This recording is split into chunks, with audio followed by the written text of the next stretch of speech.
তো তোমাদের জন্য একটা থেরাপি আমি দেখাচ্ছি।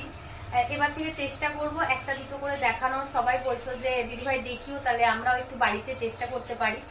তো সেটা হলো এরকম বাচ্চাদের তোমরা জানো যে অনেক টাইটনেস থাকে।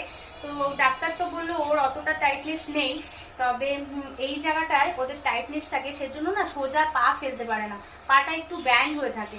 তো যারা গিয়ে করাতে পারো না বা আমাদের থেরাপিগুলো দেখিয়ে বাড়িতে চেষ্টা করো, তো তাদের একটু বলবো যে এই দেখো ডান হাতটা এরকম নেবে, ডান হাতের এই ওর গোড়ালিটা ঠিক এই কুনি বরাবর নেবে, নিয়ে এই পাঞ্জাটা দিয়ে ওর এখানে রাখবে, রেখে হালকাভাবে প্রেস করবে। আর এই পাটা একটা পা নয় সোজা করে দেবে, এইভাবে সোজা করে পাটাকে একটু আটকে রাখবে যাতে না ওঠায়।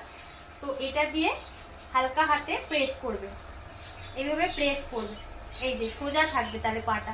আর আস্তে আস্তে ওঠানোর চেষ্টা করবে, আবার এরকম নামাবে, তারপরে একটু রিল্যাক্স করে পাটাকে এরকম ভাবে রিল্যাক্স রাখবে।